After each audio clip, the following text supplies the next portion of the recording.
to this edition of the YAHOWAH vlog. I'm your host, Craig Winn. We are going to continue our series on the Mother Goddess. In this case, we're going to delve deeper into the events of Gan Eden. The narrative that God provides turns out to be prophetic of many of the issues that have been raised by this cult that has sought to discredit Yada and YadaYahowah. And God had a lot to say about them, and it was not kind. But before we go there, since Dowd, our Messiah and King, known as David, our Savior and returning King, had a lot to say of them as well. He recognized that he was the tree of lives and that I am the tree of knowledge as it relates to Yahweh's plan, and that we are intertwined. And so he is the one who used the verbal root of tree, which is Etzah. Etzah is the feminine of tree, is how it's used in the presentation of the Choter. Speaking of the Etzah that is Dayath, the tree of knowledge. The verbal root is Etzah. It's written identically in the Hebrew. It's just vocalized slightly differently. But it is the actionable root that defines tree. And here it is. This is what Dowd used it to say. And the one who closes, the one who shuts out, this is the advice and counsel regarding the totality of the plan and its purpose, as the instruction is provided after consultation and calculation, all to assist in the decision-making process after thoughtful deliberation. Their eyes to the proper and full accounting and the overall determined value of the thoroughly considered and recorded plan. That one, nothing more than an annoying insect, malicious, blood-sucking mosquito, and hypocritical pursuit of slanderous and malicious speech. So someone who would try to foreclose on the tree of knowledge, on the EtzDayath, who is the Choter, therefore on Yada and YadaYahowah. That one, according to our Messiah and King, is like an annoying insect, a malicious, blood-sucking mosquito, and hypocritical pursuit of slanderous and malicious speech.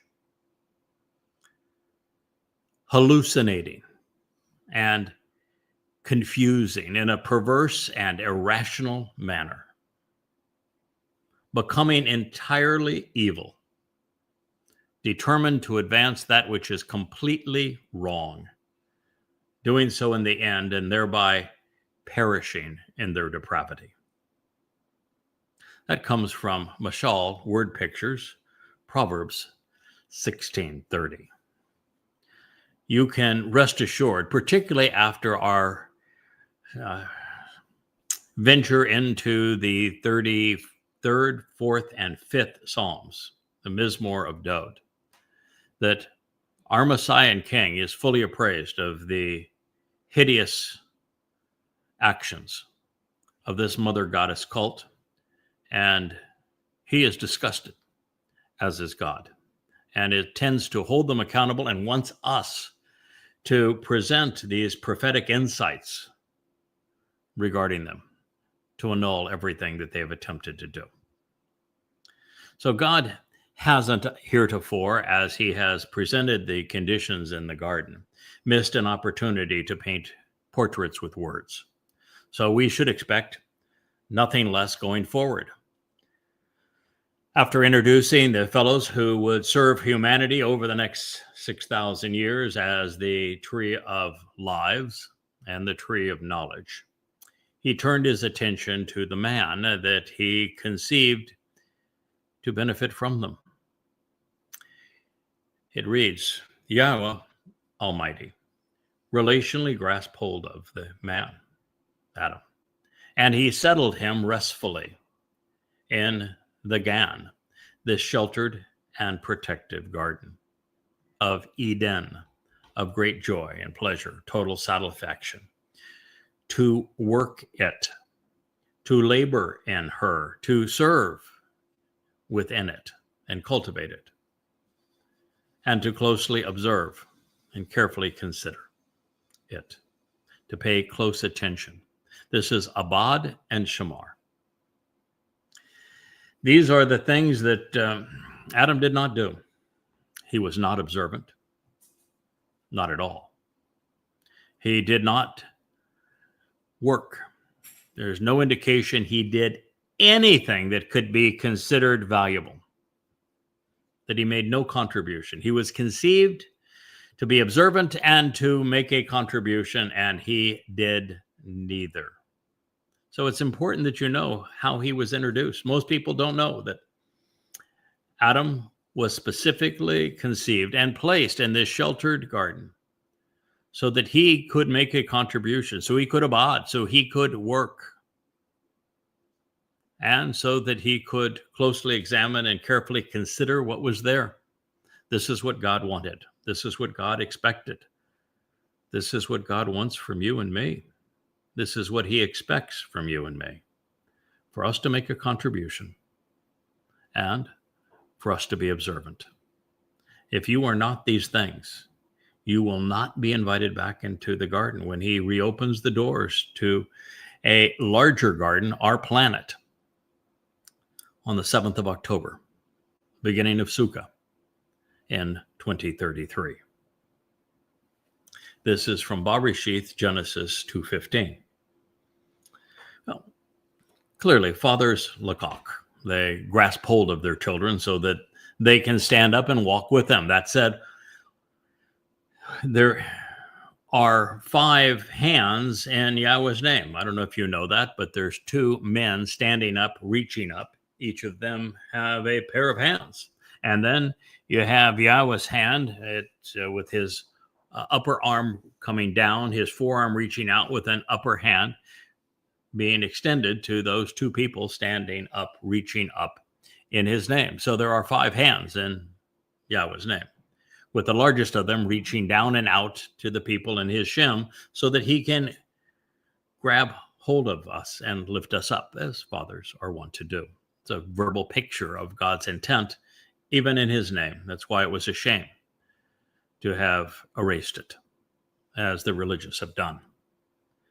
Continuing to tie these stories together, after introducing the central cast, Yahweh used Nuach, settled spiritually, to foretell how the Ruach spirit of Yahweh would Nuach al-Hu, settle upon and remain upon the man serving as the Choter.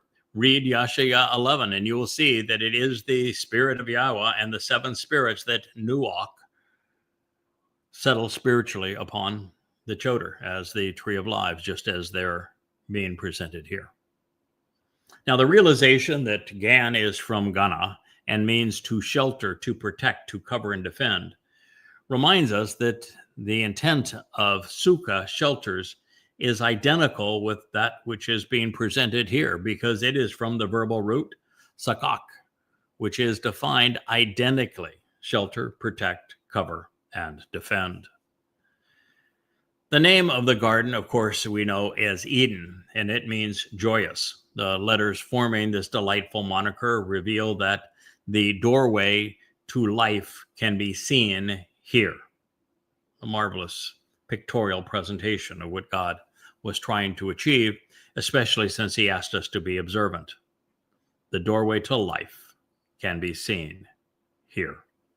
Now, this means that we find Dowd as the Tree of Lives because he opened the door to life on Passover when he fulfilled it in 33 CE in his second of 3 lives.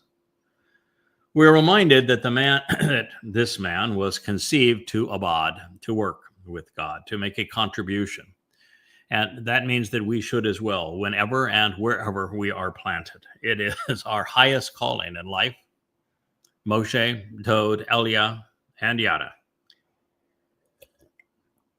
We all serve as examples of men whose lives are committed to collaborating with Yahweh and doing whatever he requests. And as we know from the Torah, God's foremost request of us is to shamar, to be observant.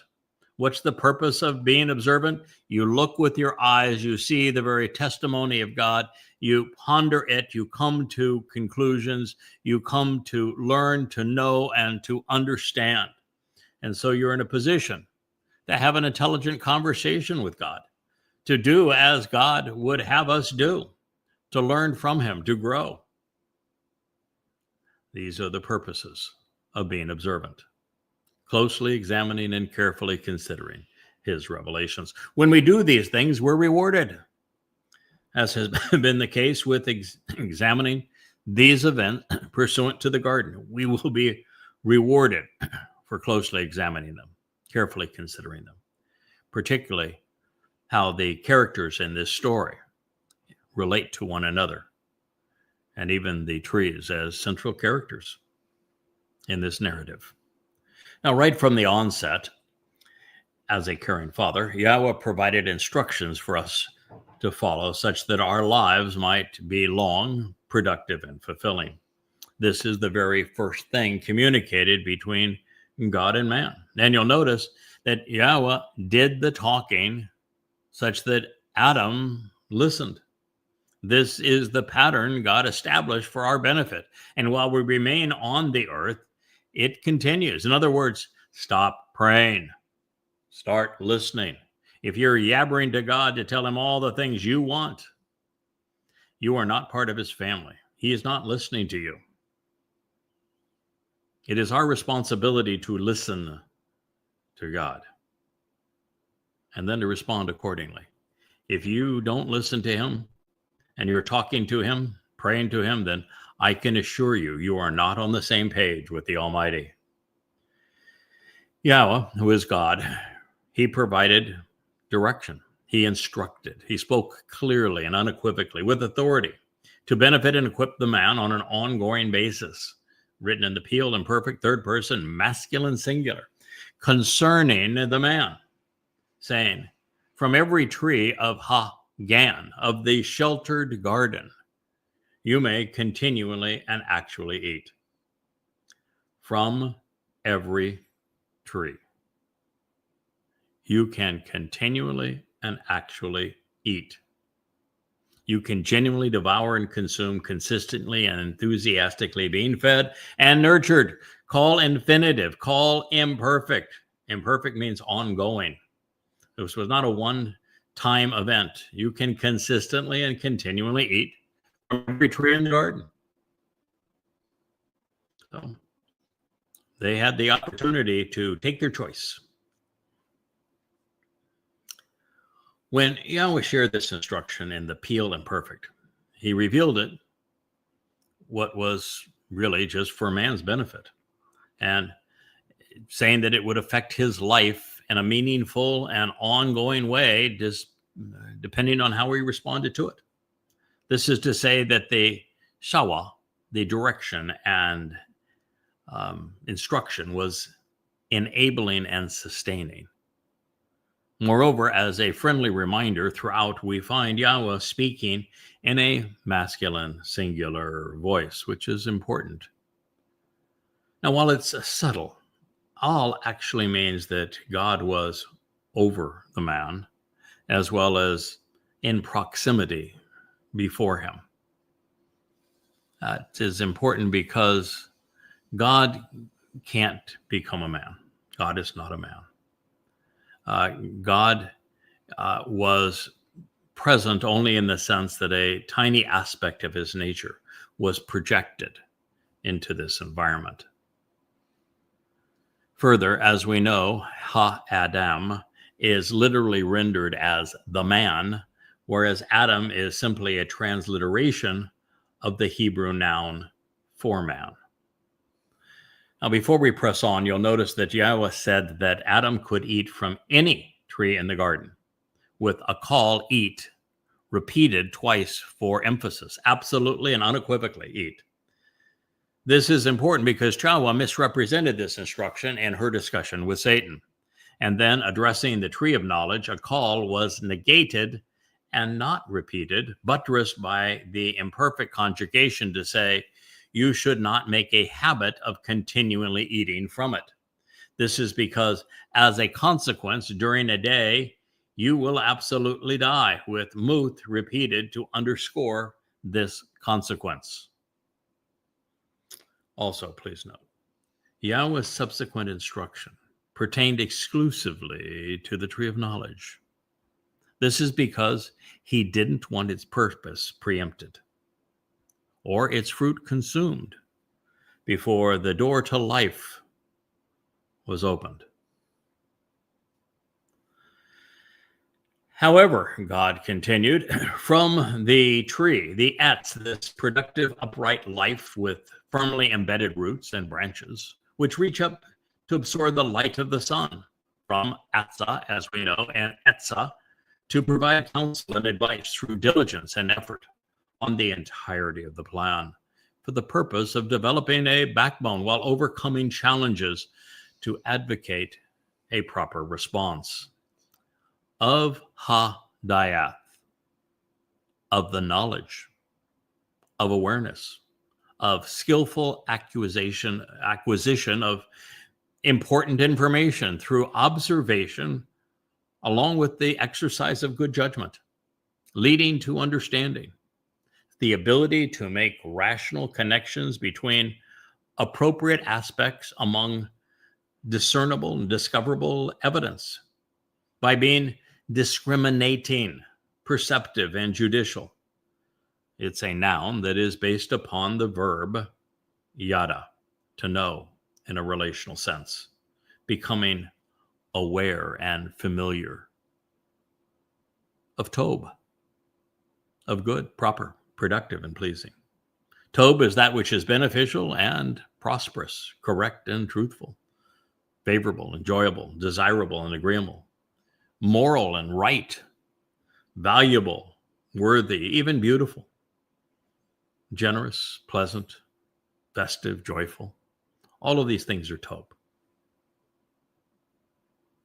And also of raw, bad, wrong, troubling, and harmful. Raw is evil and wicked, pertaining to corrupt compatriots. Yeah, raw is also one's associates, those that you group together with. Fellow mosquitoes, if you will. Morally inappropriate, malignant, and disagreeable rhetoric from loud-mouthed associates, words and actions which are of no value, depraved, displeasing, and malicious. Do not make a habit of continuing to eat. Lo a call. Do not habitually devour or consume. Call imperfect from it or out of him. Men who, because of him. Masculine, singular. As a consequence, because as a result,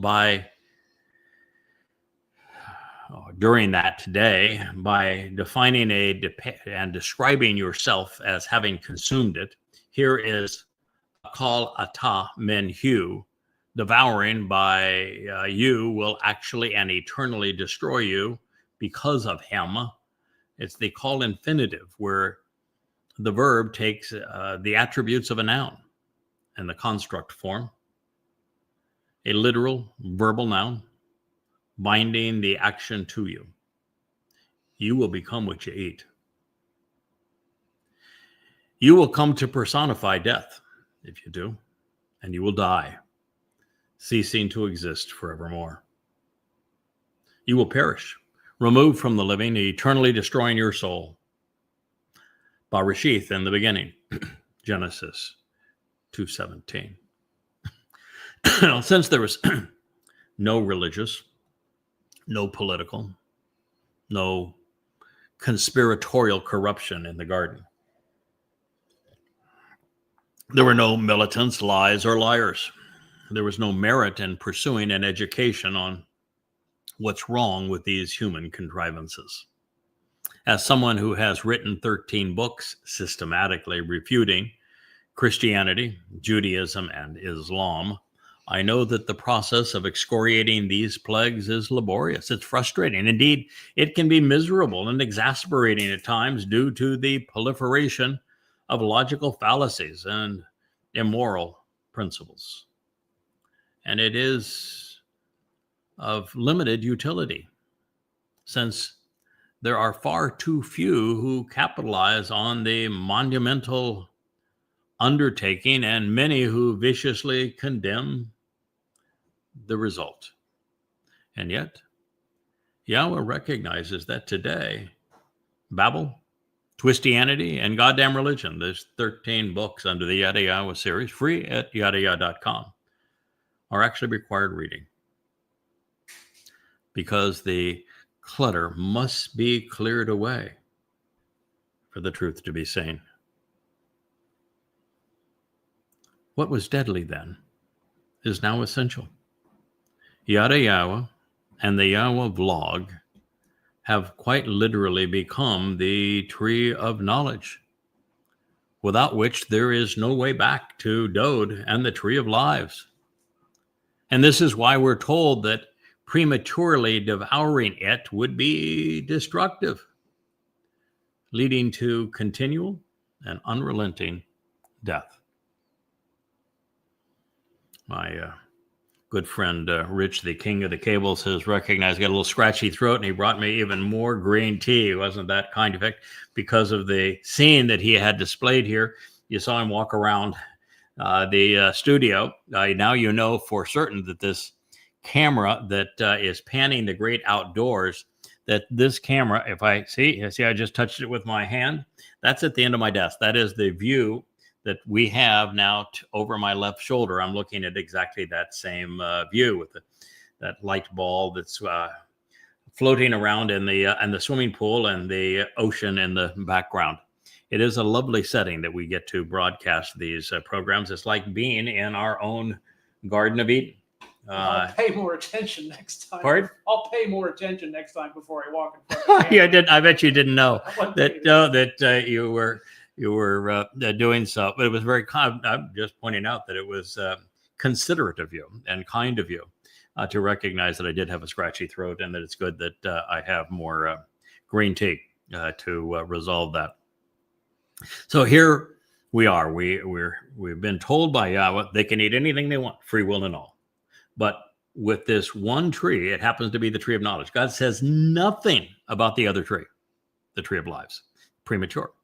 He just said on this one tree, if you eat from it prematurely at this time, the consequence is death. It's premature. You are not going to take the fruit of this tree before this tree is ready to offer its fruit. And this tree isn't actually ready to offer its fruit for 6,000 years. It's coming up. Yeah. Some 32 years shy of 6,000 years to be exact. This tree was called back into action and began to grow to offer its fruit on Torah in 2001. So we are now 24 years into the production of the fruit of the tree of knowledge. It is all being shared with you under this series. This is the YadaYahowah series, To Know Yahweh, rather appropriate title for the tree of knowledge. This is the first of 35 books in that series. It's called An Introduction to God, which sounds appropriate, doesn't it? This is volume 1. It is the Debatim words. 34 volumes follow this one. And so it just wasn't time yet. It would be another almost 6,000 years before the tree of knowledge would sprout up. And that tree of knowledge was introduced again by the great prophet Isaiah, when he spoke of the Choter. The Choter is a stem off of the main branch, used as a title to describe stem, branch, sucker, to describe that, yes, this is a tree. Those are things all related to trees. And it then says the next thing, he's rooted, deeply rooted, Sheresh, which trees are, that he is a Nazir, which means that he is an observant branch. Again, another tree reference. And among the 7 spirits that are offered to him, the fourth, and the fifth are Etzah, the tree of Dayath, knowledge. So clearly, when we're speaking of the Choter, he is the one who is Parah. Specifically, we're told that he is Parah, which means he's fruitful and productive. He is the tree of knowledge, and that tree of knowledge would not be called into action to bear fruit until it was time to be consumed by Yisrael, so that they would understand what was right and wrong about things like Judaism and their issues related to politics and not trusting Yahweh, as well as what Yahweh's message was actually all about all along. So what was of negative consequence prematurely is now essential. Yahweh, this Yahweh blog, have become the tree of knowledge. And without them, there is no way back to Dowd, to David, because I was the first to present Dowd David as the tree of lives, affirming that he fulfilled Pesach, which opened the doorway to life, and that he lived 3 lives, 2 of which already, and the third one upcoming with his return with Yahweh on the day of reconciliations in 2033. Now, this is why we are told that prematurely devouring this tree and this fruit before it had a chance to take root, to grow, to flower, to develop, would be deadly. It's the reason why you may be aware that there's a statement in Bamidbar, Numbers 15, that after Yahweh goes to great lengths to describe the role of the ram, Dowd, the bull, Yada, and the goat, Eliah, in the restoration of his people, he goes through a whole dissertation on this because they need to be restored, because this is right after the spies claimed that they saw Nephilim in the land. There was no Nephilim, but they're speaking of their own fall. Naphal means to fall. It's going to plays right off of this story where God caused the fall of man. And he said that everyone over 20 is going to die. And they did. Except for 2 men, the 2 men that were exceedingly courageous and bold. But all of the others, particularly those that saw the imaginary giants in the land, they were going to die. And that left only those who were under 20 years old to wander 40 years in the wilderness to get their act together so that they could finally be taken to the promised land. And at the end of that narration, we have Yahweh presenting the plan of restoration with the ram, bull, and the goat, and a very detailed and inspiring, uplifting presentation in Bamidbar Numbers 15. I've done a program here on the Yahowah blog about it. Then that transitions into God speaking of a man who on the Shabbat, which would be the 7th day, and we're approaching that now, uprooted 2 trees. He didn't pick up sticks, as it is claimed, that he uprooted trees. And in the process of doing that, Yahweh said, no, that won't work. You need to kill him. You need to understand how serious an affront this is to my plan. These trees cannot be uprooted before their time. Without these trees, there is no way back. You need the tree of lives. You need the tree of knowledge. And there it is, right there in the midst of the Torah, and a very descriptive presentation indeed of precisely why you can't deflower and consume this fruit of this tree before it's ready.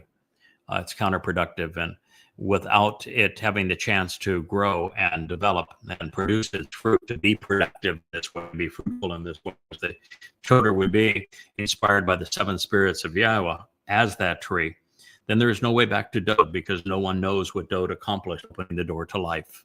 So this is very, very serious with Yahweh. So anyway, that is exactly how it would all transpire with YadaYahowah, reintroducing mankind to God's plan to enable the bereth through the Mikra as prescribed in the Torah and fulfilled as is portrayed throughout the Nabi prophets. Without this knowledge, there is no salvation. There's no reconciliation. There is no eternal life. the lesser luminary would have to serve as a sign of the Moed to reflect the sun's brilliance. Since we must address the realization that once introduced, nothing more is said about the Tree of Lives, let's continue to pursue the reasons that fruit of the Tree of Knowledge was protected by God and why it was coveted by Satan. Because it is the Tree of Knowledge then that would introduce the Tree of Lives. And this is going to also explain why Chawah coveted it too. And with that in mind, I think the answer is fairly obvious. Without Dayath presented by Yada and YadaYahowah, no one on earth is aware of what Dowd accomplished by fulfilling Chawah. So it's not only that Dowd became the Tree of Lives, is that without YadaYahowah and Yada disclosing that to you in these 35 books, all free at YadaYah.com, no one knows what he accomplished. There is no eternal life for anyone. And since God chooses to work through people in this regard, he chose these two trees. He discussed them and introduced us to them 6,000 years ago. And they're just now being properly identified. So, without being aware of what Dowd accomplished by fulfilling Chawah in particular, there is no entry into God's covenant family. And without YadaYahowah, no one knows that Dowd fulfilled Chawah, much less even realizes what Chawah represents. That is the fruit of Yada, the Choter, and YadaYahowah. Literally, without this knowledge, there would be no Shabuah Katsir. That's a harvest. There would be no Teruah Lakat. That's a gleaning. The purging of the adulterous woman, representing the mortal remnant of religious Israel, would not happen. There'd be no family reunion for the king on Yom Kippurim, and thus no homecoming, and therefore no restoration of Gan Eden or return to it on Sukkah. None of it happens. The human experience and experiment would be for naught.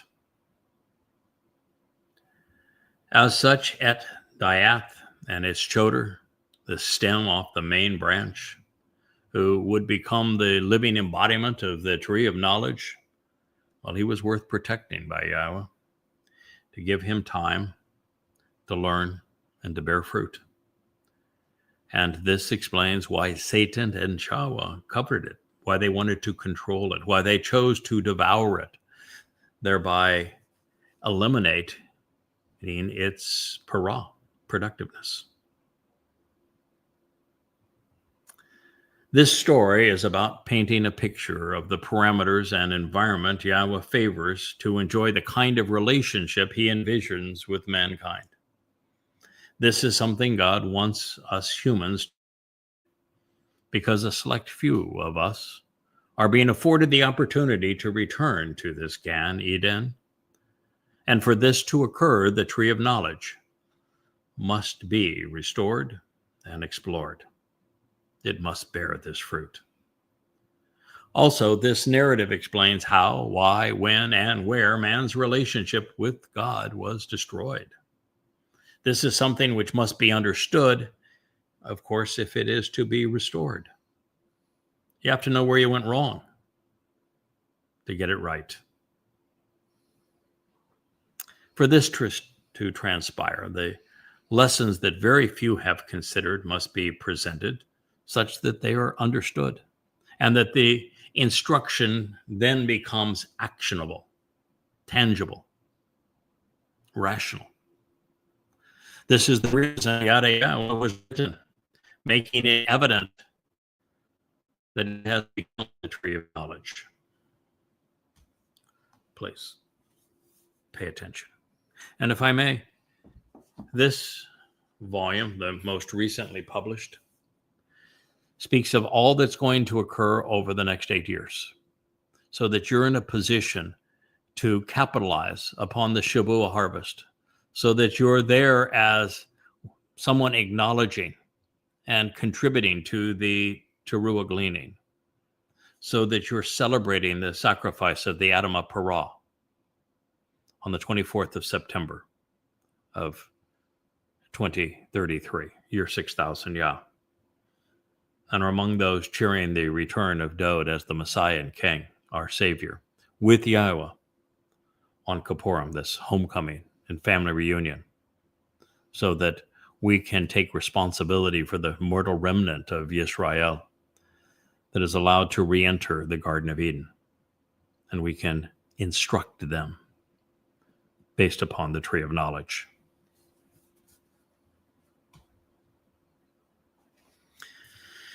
So this narrative that God is providing, it explains the how, the why, the when, the where of man's relationship with God and how it was destroyed. It was actually destroyed by as much by omission as commission. As I said, Adam really didn't listen to God. He didn't respond to God's instructions. He didn't work. He was a deadbeat. He was a dependent. He couldn't be trusted. And he did what he was asked not to do. Mostly crimes of omission with one of commission. Now, this is something all of which must be understood if it is to be restored. For this to transpire, the lessons few have considered must be presented, such for the first time they can be understood. And the instruction then becomes, as I've said, actionable. This is the very essence of YadaYahowah. It's why it was written. It's why it's available to you free at YadaYah.com. It is absolutely and unequivocally the tree of knowledge. Etzah, Dayath. Now, equally insightful, every story that we have returned to reconsider in the Torah, God's presentation has turned out to be prophetic. While also historic, every narrative was presented for the benefit of those who experienced it, not for those that experienced it, I should say, but for those who are listening now. This narrative had no value whatsoever for Adam and Chawah. Didn't change their lives one iota. It's for us. And clearly it had no influence on the children of Israel during the Exodus and all the way to this point, because there's not a single aspect of what I'm sharing with you that 2 millennia of rabbis have been able to deduce. None of it. It's all for us, right here, right now.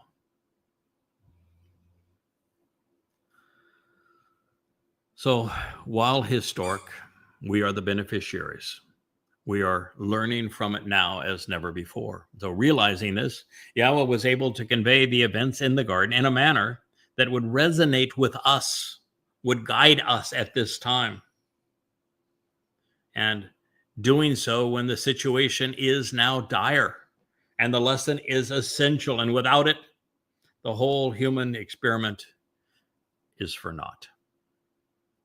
Now, this is why Yahweh spoke of the Choter as he did through Yashayah, making one story of the two and explaining one with the other.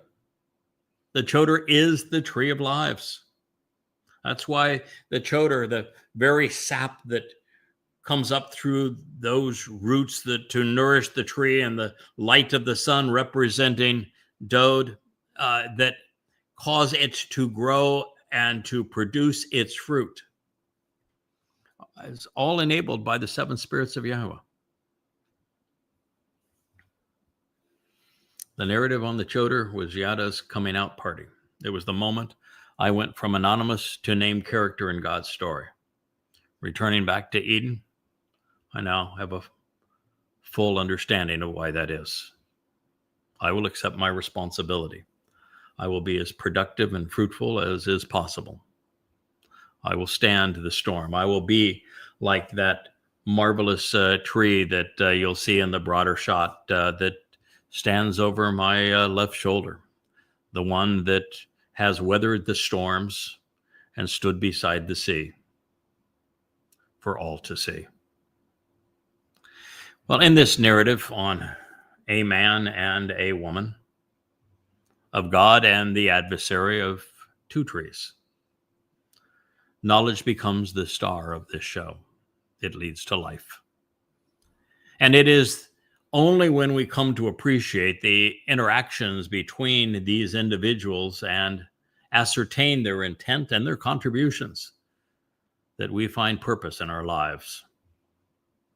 And so by featuring the tree of knowledge as the lead character throughout this story, both in the closing and the opening scenes of this narrative from our God, pursuant to the events of the garden, we are being invited to come full circle. From the garden to the garden, from the tree to the Choter.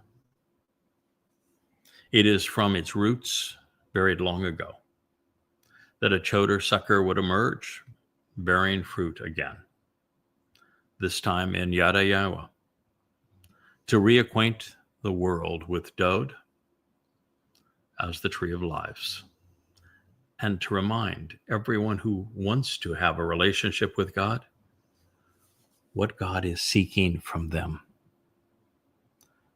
to work with Him, to contribute to the relationship, to be observant, carefully considering everything that God has laid before us, and then to be responsible, to be reliable, to be trustworthy, to be someone He can trust off of this planet. Now, while I've made this point previously, it remains relevant to note that Yahweh communicated His instructions to Adam, to the man. But there's no indication He communicated directly to Chaw'ah. He didn't, well, in this case, she didn't even exist at this time. The implication is not only that Adam was conceived to learn from God, but also that Yahweh seems to prefer communicating through and working with Ben.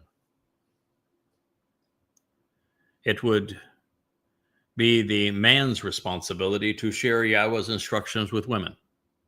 Now, if you think that that's being sexist, then let me tell you how I responded to something that I read today. I shared this in passing in our Ocean studio. I have returned to the chapter prior to this one, in Bereshith, Genesis 1, speaking of the fourth day.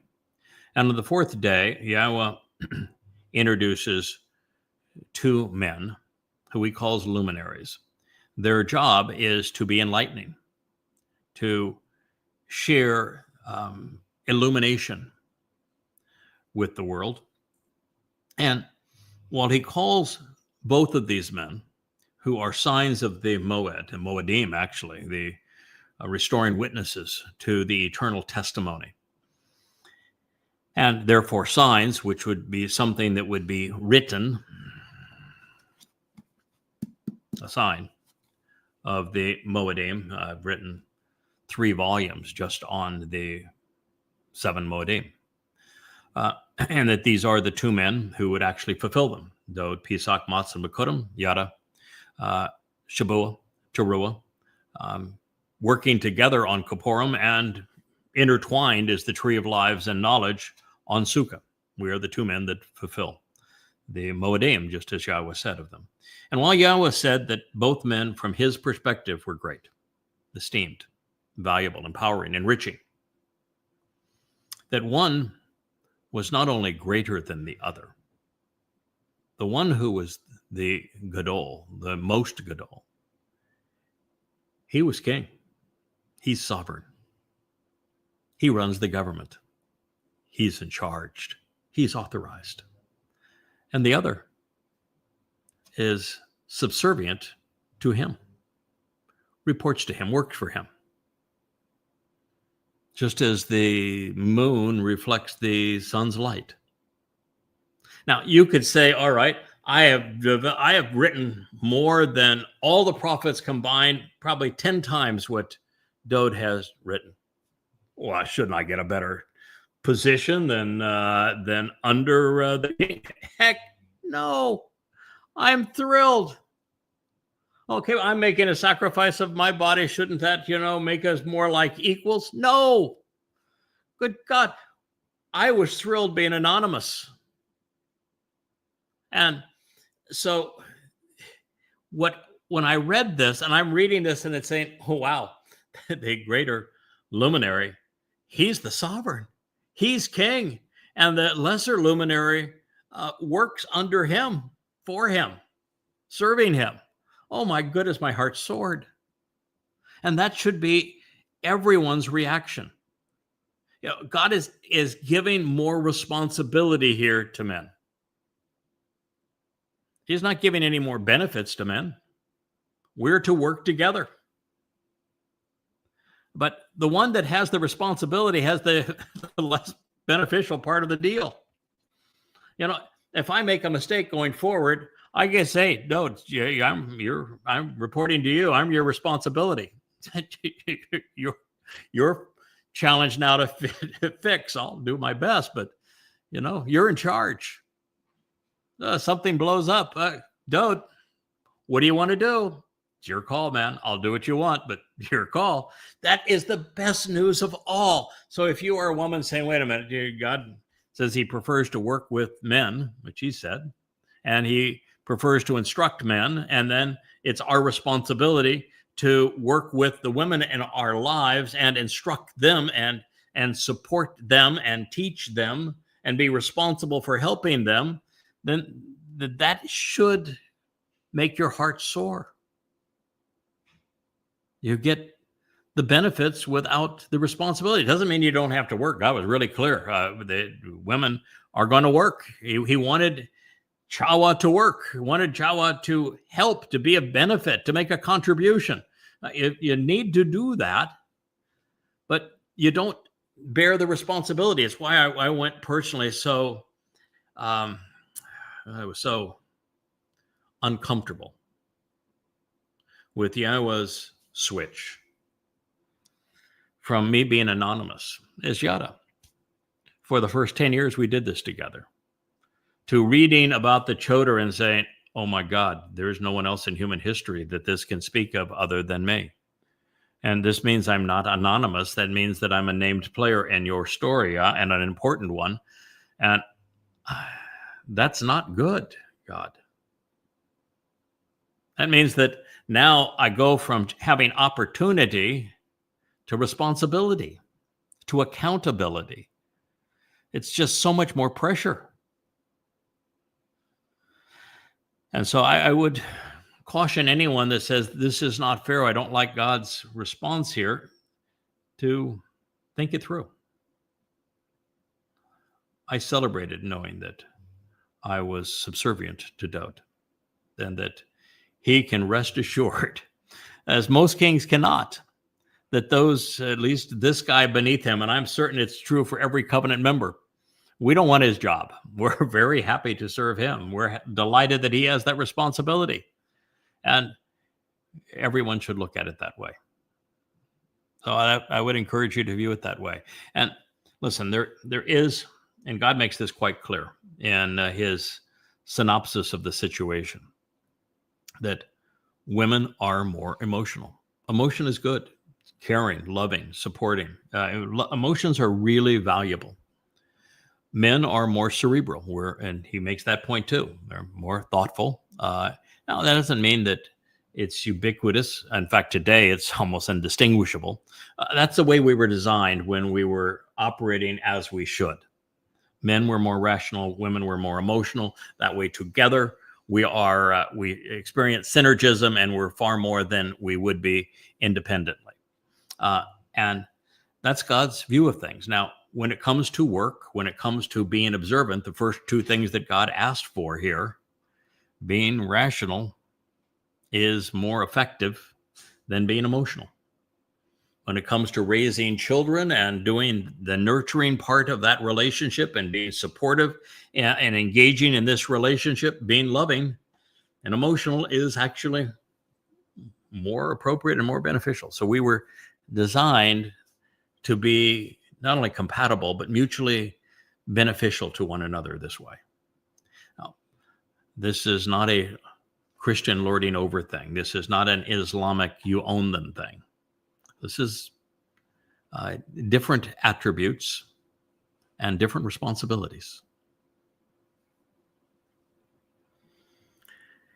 Yahweh Almighty said, "It is not good, productive, or beneficial for the man to exist alone by himself." I'll explain to that just in a moment.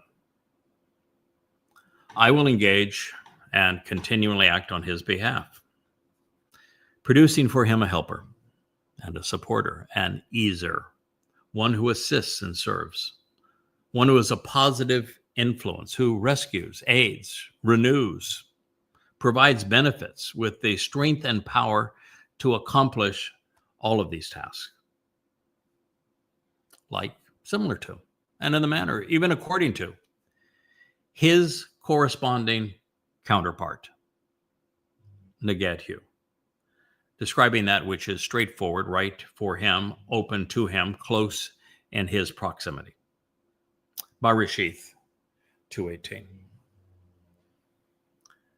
There are three enormously important insights right here. First of all, we go immediately from the discussion of the trees.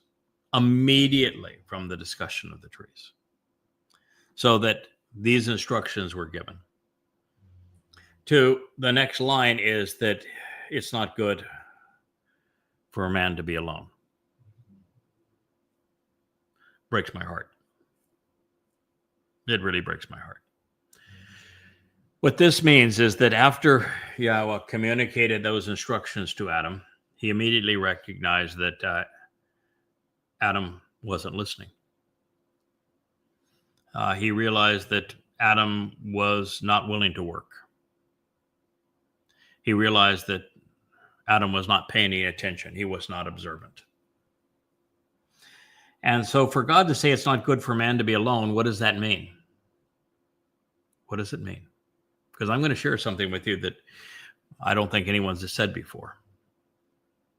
Because for God to say this right here at this part of the story, that it's not good for man to be alone, it means that God was leaving man. He was going to separate himself from man. He was going to spend more time away from man than with man. That's what it means. And when you think that through, because that's the only valid conclusion, because if God was spending all of his time or most of his time with man, he would never say it's not good for man to be alone, because man wouldn't have been alone. So it means that in immediate aftermath of God providing instructions to Adam, God realized that man was not going to be what he wanted, that man was not listening, that man was not observant, and that man was not contributing. And therefore, there was no merit at all in spending an inordinate amount of times with man. He was going to have to back away. This is like getting a goldfish and putting the goldfish in the bowl, and you see it swim around the bowl 3 or 4 times and blow some bubbles, and you say, "Oh, that's really neat. I like having the goldfish in the bowl," and then being so bored with it that you forget to change the water. Like an animal in a cage. You've given all the food it could possibly want, perfect conditions, everything, and it just sleeps all day and ignores you. That's what it means. And that's why Yahweh calls the fall of man. Man had to grow up.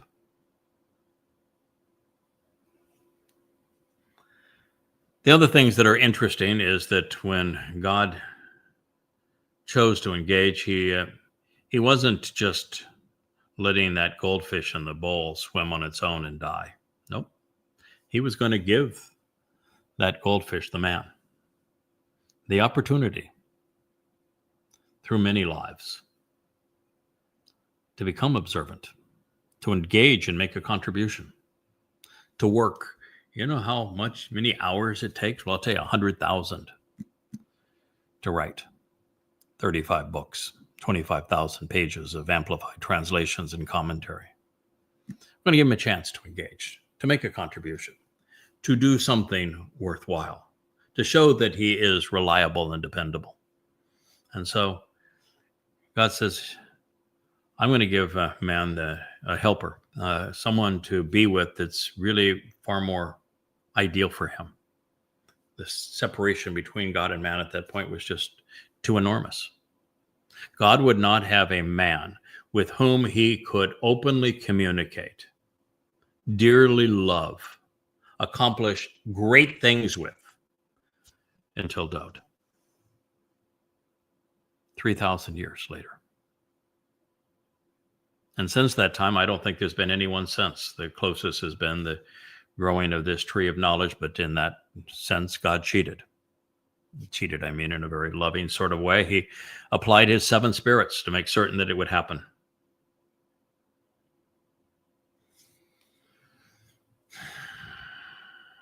So there we are. Now, there's another aspect of this. When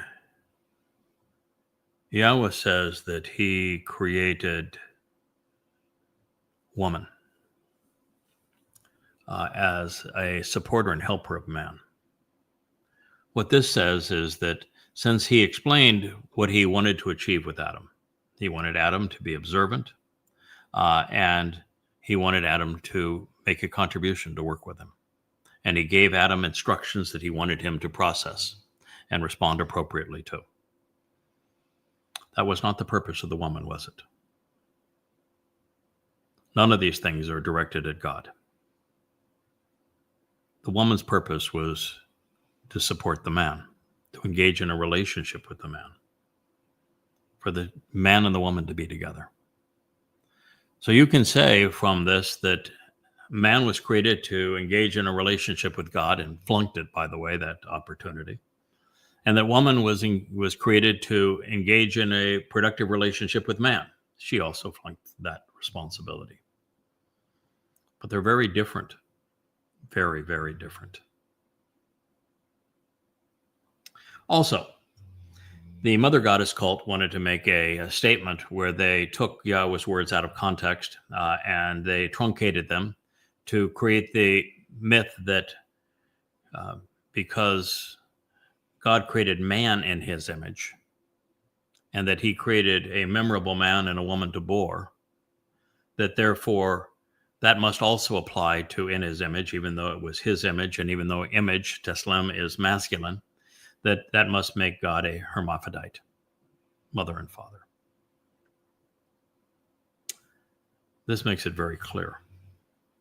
Man was created in the image of God.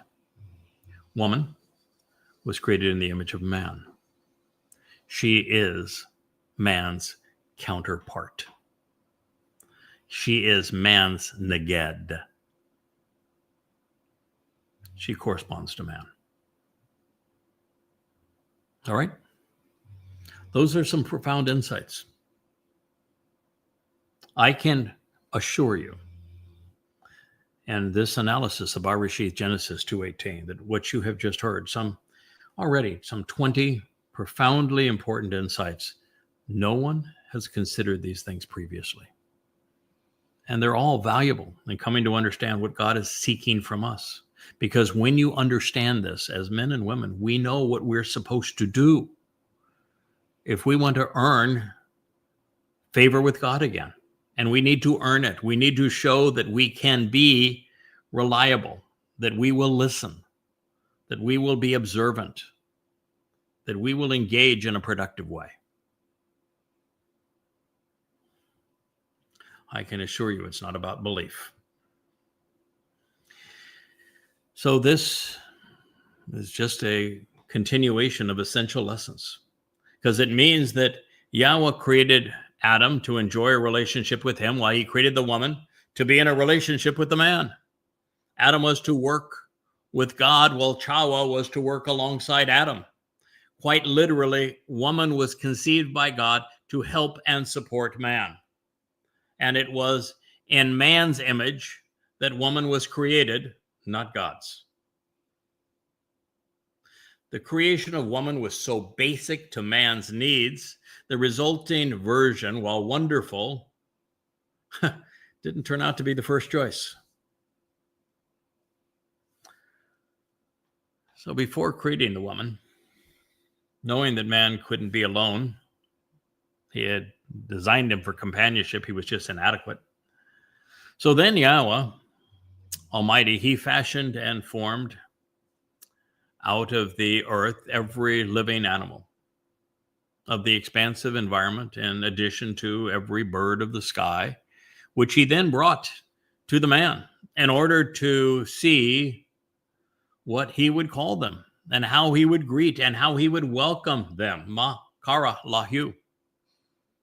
Therefore, everything for the benefit of the relationship that the man, Adam, approached and designated, called out to, and encountered, kara lahu, that became the name and the reputation of that living soul. Bereshith, Genesis 2:19. So Yahweh, at this point, is still trying to help the man. He is introducing the man to other life forms. He is conversing and interacting, trying to make it work. We're shown that the man evaluated these life forms that God had created, that serves to define Yahweh's purpose in creating life, because he not only took the time to share his creative genius with the man, he made certain that we would be aware of this special moment in time. This is the one interaction that God shared with us. What does that tell you about him? That he's interested in us having an enjoyable and productive relationship with animals. That he loves animals and wanted to share the amazing nature of animals with us. And that obviously they had a discussion with these animals so that Adam could learn about them and therefore could appropriately name them based upon their reputations. Tells you what we're headed to when we come back to Eden, doesn't it? Tells you what God values, which is life. It tells you that Yahweh is a father and he wants to share the best of what he has accomplished, which is, the thing that we as parents often think, that when we're parents and we achieve something that's wonderful, we want to share it with our children. So did God. So it's relevant, however, that God is not depicted doing any of these things with the woman. You can make of that what you will. So that we don't lose sight of the reason that we return to this narrative, you'll notice that just because all of the animals have souls, with nephesh being a feminine noun, it does not turn males into females. As a matter of fact, with the animals, they were all categorized under hue, masculine. Similarly, while Yahweh has both a nephesh and a ruach, both of which are grammatically feminine, does not alter his projection of his preferred gender. He always presents himself as masculine and singular. When the MotherGoddessCult was initially formed through embittered rebellion, there was a confabulation of lies. They not only turned Chaw'ah, the Hebrew noun denoting wisdom, into their mother goddess, they sought to condemn me for not recognizing the feminine aspects of the Ruach spirit. But ladies and gentlemen, the opposite was true. I had actually gone too far.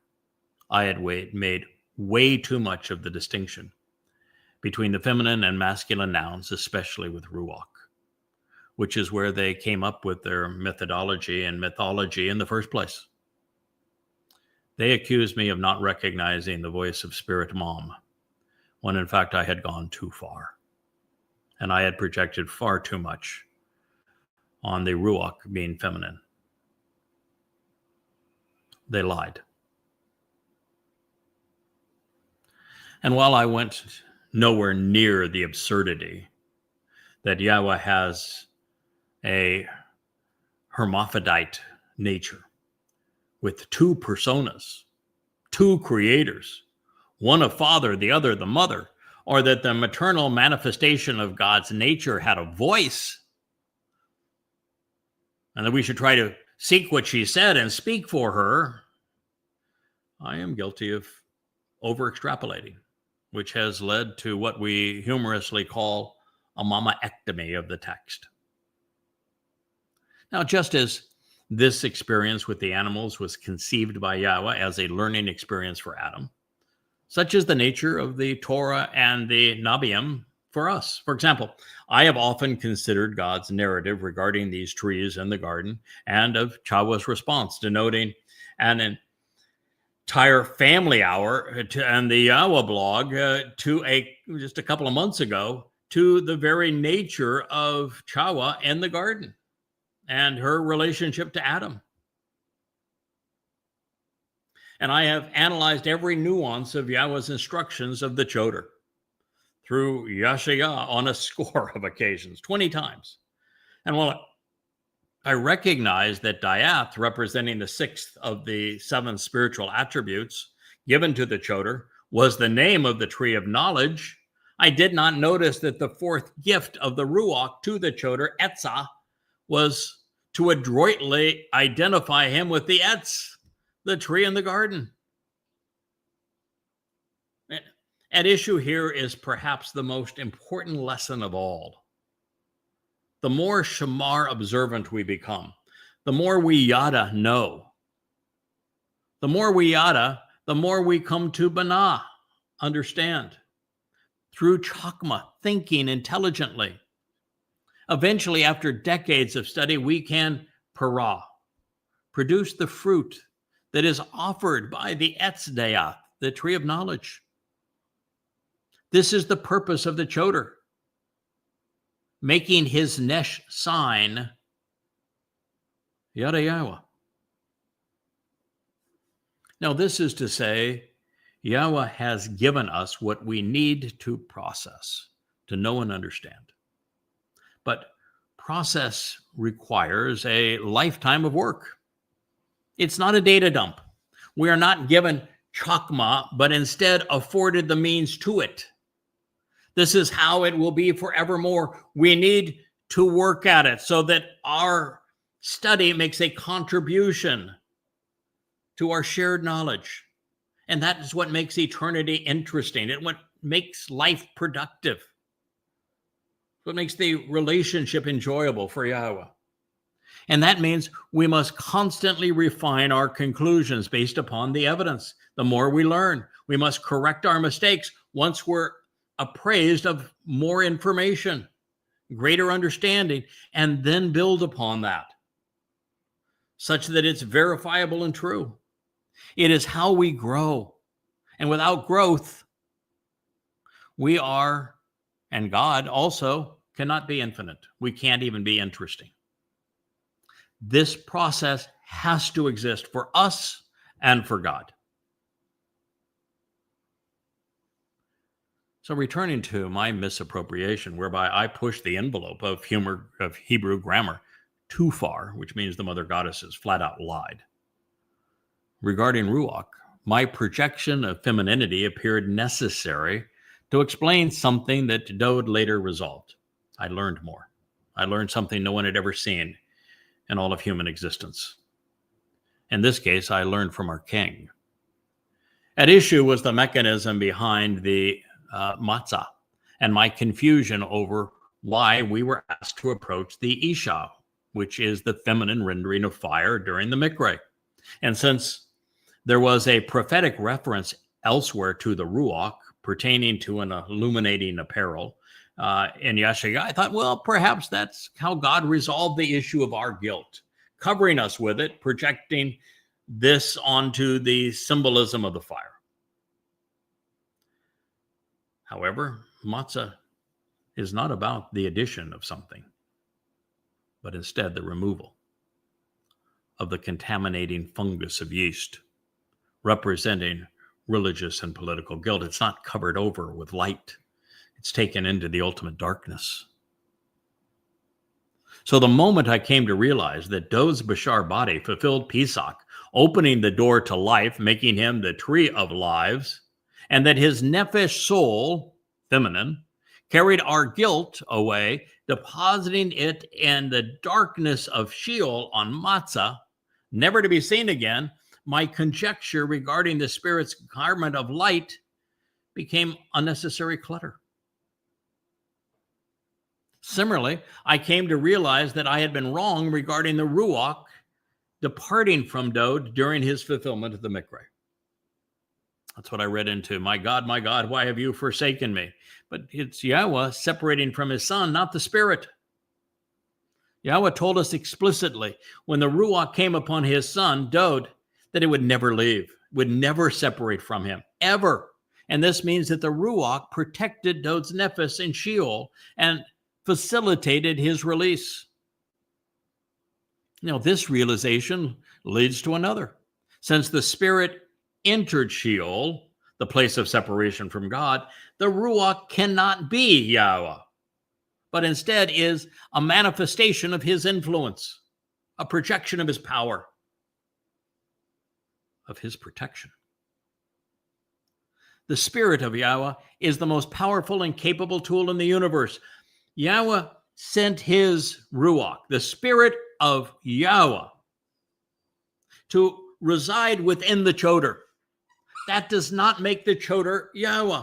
It does not make the Choter a girly version of Yahweh. It doesn't make the Choter a mother. The Spirit of Yahweh is a projection of Yahweh's influence, his protection. It's not God.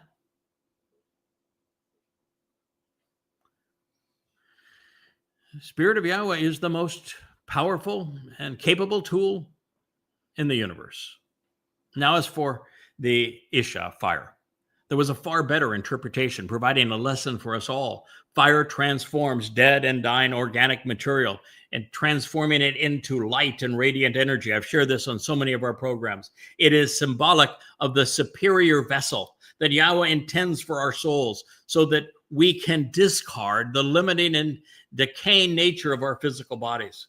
When our nephesh is encapsulated in radiant energy and light, we are not only perfected and become immortal, we are enabled, we're empowered, we're enriched by such a great magnitude. In science, this transformation is measured in the square of the speed of light. So this progression from a thoughtful interpretation to a vastly superior and evidenced comprehension of Yahweh's methodology comes with observation and contemplation, hard work, building over decades. And the beauty of this process is that it becomes exponential. The more we know and understand, the better we are equipped to deduce a myriad of previously unseen insights and grow in our comprehension of God, and then become much more productive as that tree of knowledge. So after having written 35 books based upon uniquely amplified translations of the oldest extant resources, with words scribed and scrubbed of man's religious corruptions, I've come to learn more about God than anyone since the last of the prophets 25 centuries ago. There were thousands of profound and unheralded insights to share, with the proper pronunciation of Yahweh's name and the recognition of his son's achievement foremost among them. And as my knowledge and understanding progressed, these books were augmented and refined. I think we'll conclude this program at this point.